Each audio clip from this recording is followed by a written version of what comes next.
My daughter handed me a small wrapped box across the dinner table, her eyes shining with a pride I hadn't seen in years. It was a pair of high-end wireless earbuds, the kind I'd been admiring in shop windows, but never dared to buy for myself. Touched by her generosity, I wore them to the warehouse the very next morning, eager to show them off. I felt a renewed spring in my step, but that abruptly vanished during my lunch break. I was sitting in the break room when Miller, a grizzled old coworker and a former combat veteran, stopped dead in his tracks. He stared at the device in my ear, his face draining of all color until he looked like a ghost. He leaned in, his voice shaking, and whispered, "Ferdinand, take those out. You need to call the police, right now." I froze, confused, thinking it was some kind of twisted joke. I didn't react immediately. I just tried to keep my cool and walked away to the loading dock. But 4 days later, my world collapsed. If you have ever felt the ground fall out from under you because of a misunderstanding, please hit the like button. And if you believe truth always comes to light, share this story. Before I explain how a simple birthday gift destroyed my life, let me take you back to where it all began. And please, let me know in the comments where you're listening from. It helps me feel less alone in telling this. To understand the gravity of that moment in the break room, you have to understand the bond I share with my daughter, Diana. Since my wife passed 5 years ago, it has just been the two of us against the world here in Denver. Diana is 22, a nursing student who works double shifts at a diner just to keep her tuition payments from bouncing. She is the kind of young woman who would give you the coat off her back even if she was freezing. I raised her to value integrity over easy money, a lesson that sometimes felt like a curse in the cutthroat world we live in. I worked as a shift supervisor at a massive logistics distribution center. It wasn't glamorous work. It was loud, dusty, and physically demanding, but it paid the mortgage. I prided myself on running a tight ship. I checked every manifest, secured every seal, and treated my team with respect. In an industry rife with corner cutting, I was the old guard, the man who refused to look the other way. I often thought about how fragile honesty is. It takes a lifetime to build a reputation, and only a second to shatter it. I didn't know then that my own reputation was already in the crosshairs, targeted by people I shook hands with every single day. The atmosphere at the warehouse had changed 6 months prior when corporate sent down a new regional manager named Gavin. Gavin was a man who wore suits that cost more than my car and smiled with his mouth, but never his eyes. He was obsessed with efficiency and inventory liquidity, corporate buzzwords that usually meant firing good people and ignoring safety protocols. Under his watch, inventory counts started getting fuzzy. High-value electronics would vanish from the system, marked as damaged in transit, only to never be seen in the scrap pile. I had raised concerns, of course. That was my job. I sent emails to Gavin asking for clarification on missing shipments of high-tech audio equipment and military-grade comms gear. Gavin always waved me off, calling me a dinosaur who didn't understand modern logistics. "Relax, Ferdinand," he'd say, clapping a heavy hand on my shoulder. "It's just a counting lag. Stop worrying about the numbers and worry about your retirement." Looking back, that wasn't advice. It was a threat. I was the obstacle in his path, the squeaky wheel that needed to be greased or replaced. I just never imagined he would use my own family to do it. My 55th birthday fell on a Tuesday. I came home exhausted, my boots heavy with the dust of the warehouse floor. The house was dark, but the smell of pot roast, my favorite, filled the air. Diana jumped out from the kitchen, surprising me with a small cake and that beautifully wrapped box. We didn't have much money for celebrations, so the gesture meant the world to me. We sat at the kitchen table, the candlelight flickering against the peeling paint of the walls. And for a moment, the stress of Gavin and the warehouse melted away. "I saved up for 3 months," Diana said, sliding the box toward me. "I know you like listening to your audiobooks on the bus. These are the best ones on the market. Noise canceling, top-tier range." I opened the box to reveal the sleek, matte black earbuds. They looked expensive. Too expensive. "Diana, honey, you shouldn't have," I said, a lump forming in my throat. She just beamed. "I found a great deal online, Dad. A liquidation sale. Don't worry about the price. You deserve nice things." I put them in, and the silence was instant. The world fell away. I felt loved. I felt seen. I had no idea that I had just placed the evidence of a felony directly into my ears. The days following my birthday were a blur of happiness. I wore the earbuds everywhere, listening to history podcasts during my commute and on my breaks. I felt modern, connected. But the atmosphere at work was growing tense. Security guards were doing random locker checks, and Gavin was locked in his office for hours at a time. Then came the interaction with Miller, the veteran who warned me. I brushed it off as Miller being paranoid. He still suffered from PTSD and often saw threats where there were none. I went home that Friday thinking the worst of the week was behind me. I was sitting in my recliner, the earbuds on the side table, watching the evening news. Diana was in the kitchen making tea.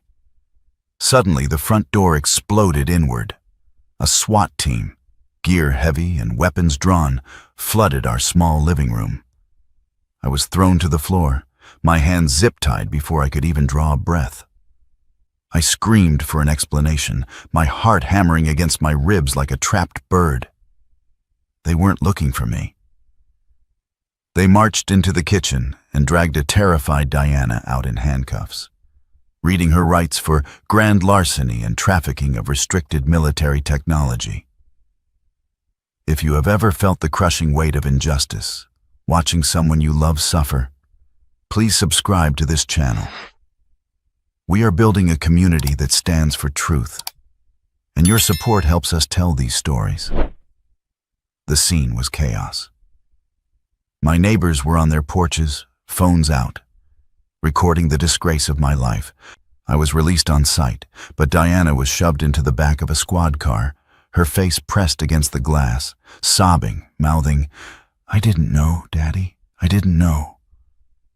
As the lights faded into the distance, leaving me standing in the wreckage of my front door, a detective stayed behind. He was a stern man with tired eyes.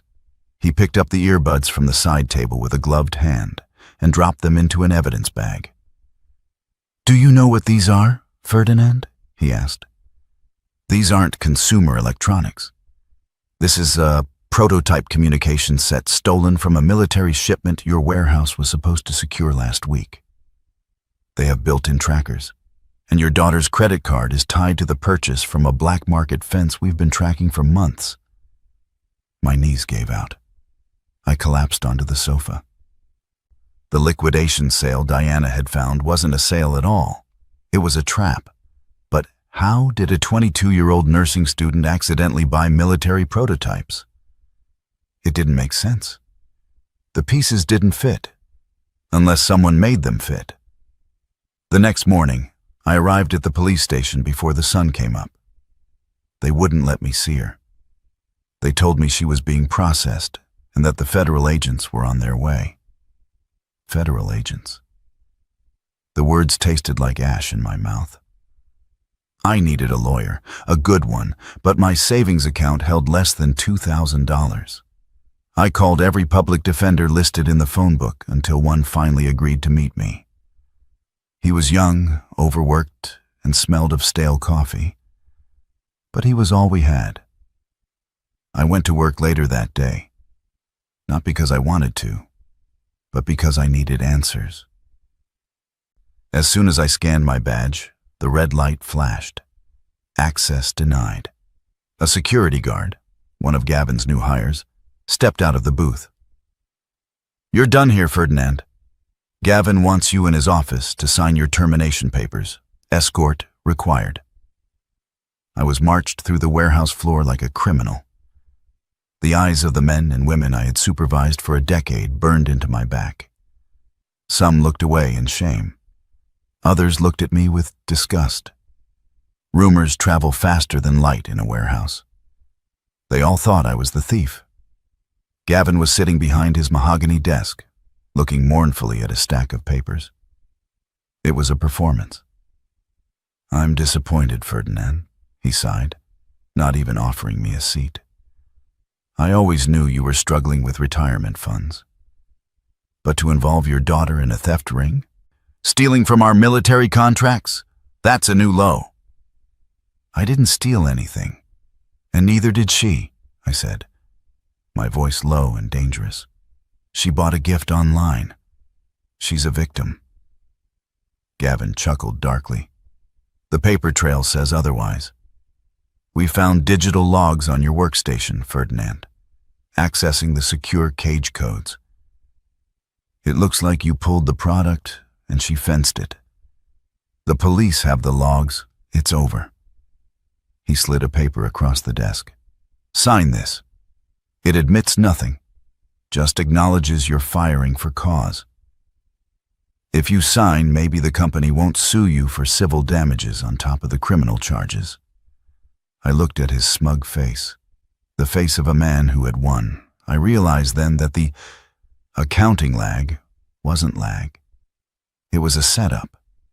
He needed a fall guy for the missing inventory, and he had spent months building a frame around me. The weeks that followed were a descent into hell. Diana was released on bail, thanks to a lien I took out on the house, but she was a shell of herself. The nursing school suspended her pending the investigation. She spent her days in her room, staring at the wall, terrified of a prison sentence that could last 10 years. I couldn't find work. Who hires a 55-year-old logistics manager under investigation for grand larceny? We survived on ramen noodles and the charity of the local food bank, hiding our faces when we went to pick up the boxes. The isolation was the hardest part. Friends stopped calling. Neighbors crossed the street to avoid us. We were pariahs. I spent my nights going over the timeline, trying to find the crack in Gavin's armor, but he had covered his tracks perfectly. He had used my login credentials, which, as a supervisor, I had to share with management occasionally, to falsify the records. It was his word against mine, and he had the corporate lawyers and the digital evidence. I felt a darkness creeping in, a despair that whispered to me to just give up, to take a plea deal, to save Diana. One rainy Tuesday, I was sitting on a park bench, staring at the gray sky, when a shadow fell over me. It was Miller, the veteran from the warehouse. He was wearing a hoodie and looking nervously over his shoulder. He sat down at the other end of the bench, not looking at me. "I can't stay long," he muttered. "Gavin has eyes everywhere.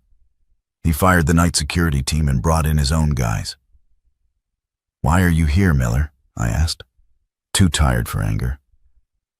"Because I know what those earbuds were," Miller said. "I served in a comms unit. That tech, it's not just valuable, it's specific. It has a localized frequency for squad chatter. But here's the thing, Ferdinand. That shipment never actually arrived at the warehouse." I frowned. "What do you mean?" "The logs say I stole it from the secure cage."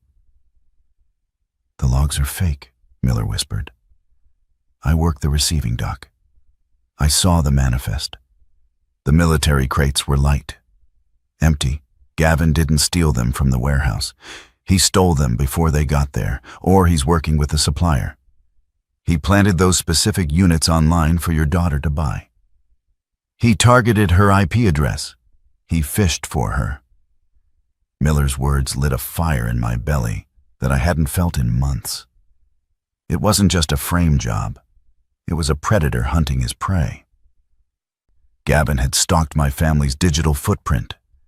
He knew Diana was looking for a gift. He knew my birthday was coming. It was sick. It was personal. "How do we prove it?" I asked. "There is a secondary manifest," Miller said. "The driver's physical log. It's old school. Paper. Gavin thinks everything is digital, so he didn't scrub the hard copies in the archives in the basement. But the archives are scheduled to be shredded on Friday." It was Wednesday. We had 2 days. 2 days to break into a building I was banned from, find a piece of paper that might not exist, and save my daughter's life. I looked at Miller. "Why help me? You could lose your pension." Miller looked at me, his eyes hard. "Because you were the only boss who didn't treat me like a broken toy. And because I took an oath to protect the innocent. I don't untake it just because I clocked out." The plan was desperate and dangerous. Miller would leave the side fire exit of the warehouse propped open during the shift change at 3 a.m. I knew the layout of the building better than I knew the layout of my own home. I dug out my old uniform, the one they hadn't stripped off me, and a pair of dark gloves. Diana saw me preparing in the kitchen. She didn't ask me to stop. She just hugged me, her grip tight and desperate. "Come back," she whispered. "Please just come back." I walked through the dark streets of Denver, the cold air biting my face. Every shadow looked like a police officer. Every car sound made me jump. I was a law-abiding citizen about to commit burglary. But the law had failed me. The system had failed me. Sometimes, justice is something you have to take for yourself, stealing it back from the people who hid it away.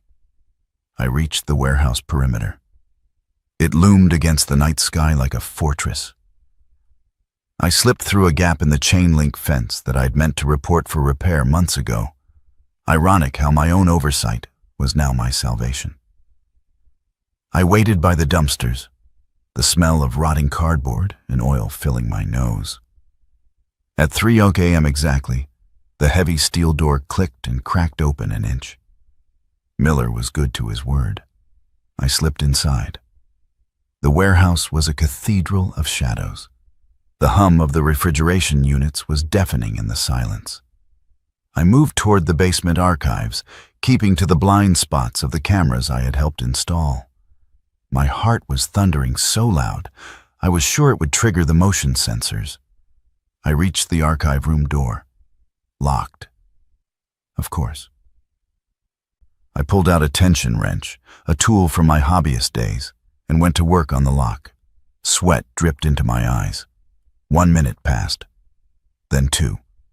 Click. The archive room smelled of dust and secrets. Rows of filing cabinets stretched into the darkness. I had a flashlight with a red filter to minimize the glow. I needed the receiving Q3 binder. I scanned the shelves frantically. Q1, Q2. The spot for QE was empty. My stomach dropped. Gavin had gotten there first. I fell to my knees, shining the light under the shelves, praying for a miracle. Then I saw it. Not the binder, but a loose sheet of paper that had slipped behind the metal racking. It was a driver's handoff note. I pulled it out, my hands trembling. It was dated the day of the alleged shipment. In scrawled handwriting, the driver had written, "Shipment weight discrepancy, 40 lbs underweight. Manager Gavin signed off on blind receipt. Instructed not to weigh." There was Gavin's signature. He had accepted the empty boxes knowingly. He had authorized the fraud before the boxes even entered the building. This piece of paper proved he knew the inventory was missing before I was ever accused of stealing it. I folded the paper and shoved it into my pocket, turning to leave. The lights in the room suddenly blazed to life. I spun around, blinded. Gavin stood in the doorway, flanked by 2 of his private security goons. He wasn't smiling this time.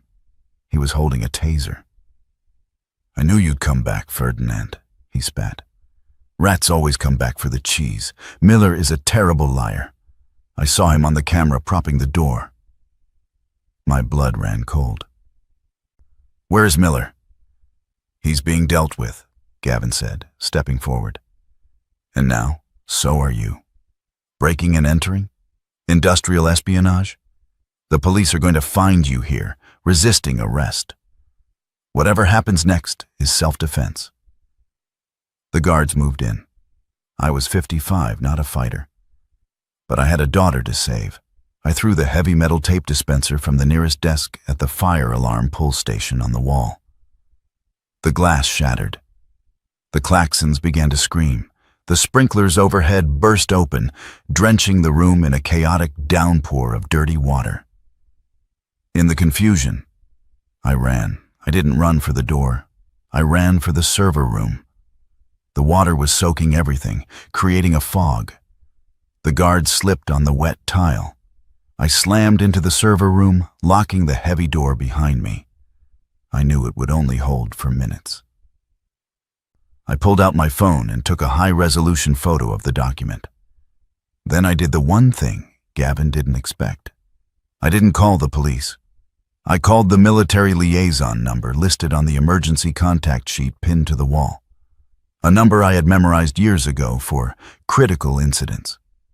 "This is Ferdinand, ID number 4922, I shouted over the alarm. "I am in the server room at the logistics hub. I have proof of contract fraud and theft of classified assets by the site manager. I am being hunted by private security. Send the MPs." I heard the guards pounding on the door. The metal buckled. I slumped against the racks of humming servers, clutching the wet piece of paper to my chest, and waited. The door gave way with a deafening crash. The guards rushed in, batons raised. I curled into a ball, protecting the evidence. The first blow struck my shoulder, sending a shockwave of pain down my arm. But before the second blow could land, a voice boomed over the facility PA system. Not the fire alarm, but a megaphone. "Federal agents, drop your weapons, lie on the ground." The response had been fast, faster than regular police. The military takes theft of their technology very seriously. The guards froze. Gavin, standing in the doorway, turned pale. He tried to run, to blend into the evacuating night shift workers, but he didn't make it 10 feet. I watched from the floor as men in tactical gear swarmed the hallway. They weren't there to arrest the thief. They were there to secure the asset. And for the first time in months, the asset wasn't the earbuds. It was me. The following days were a whirlwind of legal vindication. The document I found, combined with Miller's testimony, he had been beaten but was alive, blew the case wide open. The forensic accountants found Gavin's offshore accounts within 48 hours. He hadn't just framed me. He had been selling military tech to foreign buyers for years, using the liquidation sites to launder the money through unsuspecting buyers like my daughter. The charges against Diana were dropped with prejudice. The district attorney personally apologized to her. The police returned the earbuds, though we smashed them with a hammer in the backyard just to be sure. I was offered my job back with a substantial raise and back pay. I stood in the warehouse, looking at the spot where Miller had warned me. The air smelled the same. The machinery hummed the same tune. But I was different. I declined the job offer. I took the settlement money from the wrongful termination lawsuit and paid off the house. I paid for Diana's nursing school tuition in full. I couldn't work for a company that had allowed a monster to thrive, even if the monster was gone.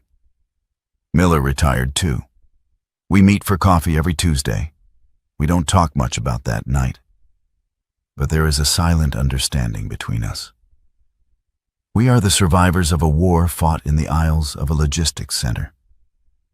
Diana finished her degree. She works in the ER now. She's tough. tougher than she was before. She learned that the world isn't fair, that kindness can be weaponized. But she also learned that her father would burn down the world to save her. And that is a lesson worth more than any gift. I still think about that birthday. It was supposed to be a celebration of life, and it almost became the end of ours. It taught me that trust is a currency you should spend sparingly. We assume that authority figures are right, that the system works, and that truth protects us. But sometimes, truth is just a piece of paper hiding behind a metal shelf, waiting for someone brave enough to find it. We live in a world where innocence is no defense against power. But we also live in a world where a father's love is stronger than a corrupt manager's greed.